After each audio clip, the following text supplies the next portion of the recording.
आज बात करेंगे उस दिलचस्प कूटनीतिक मेला वाले सीन की जो चीन में देखने को मिला, जहां पाकिस्तान के पीएम से लेकर उसके डिप्टी पीएम, यहां तक कि आर्मी चीफ तक एक साथ मंच साझा करते हुए नजर आए। अब सवाल यह है कि आखिर चीन में पाकिस्तानी नेताओं का ऐसा जमावड़ा क्यों लगा? इस पूरी गतिविधि के पीछे छिपा संदेश क्या है? चलिए समझते हैं। पाकिस्तानी पीएम शहबाज शरीफ शंघाई सहयोग संगठन यानी एससीओ की शिखर बैठक में हिस्सा लेने चीन पहुंचे। ये तो एक सामान्य राजनीतिक दौरा था, लेकिन असल कहानी यहीं से शुरू होती है। जब शहबाज शरीफ चीन में थे तो उनके ठीक पीछे सोमवार को पाकिस्तान के army chief general Asim Munir भी चीन पहुंच गए। इतना ही नहीं, मंगलवार को जब पीएम शहबाज की चीनी राष्ट्रपति शी जिनपिंग से अहम मुलाकात हुई, तब भी उनके साथ मुनीर और उप पीएम इशाक डार मौजूद थे।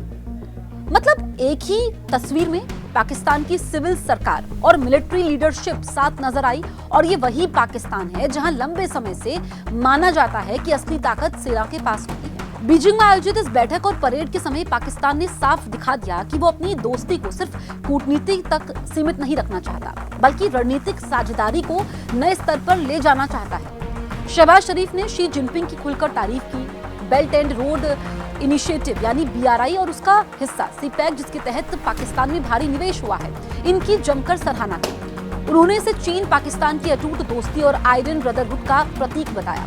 अब जरा गौर कीजिए, एससीओ बैठक में हिस्सा लेना पीएम का काम है, लेकिन जब उसी बैठक में पाकिस्तान के आर्मी चीफ भी हिस्सा ले और फिर चीन के विक्ट्री डे परेड में भी हिस्सा ले, तो ये सिर्फ शिष्टाचार नहीं होता, ये एक स्ट्रेटेजिक मैसेज होता है दुनिया के लिए और खासकर अमेरिका और भारत के लिए। और हाँ, एक बात और, Pak army chief Asim Munir SCO शिखर बैठक में हिस्सा लेने वाले पहले पाकिस्तानी जनरल बन गए हैं। ये अपने आप में पाकिस्तान की नीति में सेना की अहमियत का प्रमाण है। इसके अलावा शहबाज शरीफ ने ईरान के राष्ट्रपति से भी द्विपक्षीय मुलाकात की और वहां भी मुनीर उनके साथ मौजूद थे। इससे साफ होता है कि पाकिस्तान की फॉरेन पॉलिसी अब सिर्फ राजनयिक नहीं रही, बल्कि सैन्य रणनीति से भी जुड़ गई है। बहरहाल सवाल उठता है कि क्या ये महज सहयोग है? तो बिल्कुल नहीं।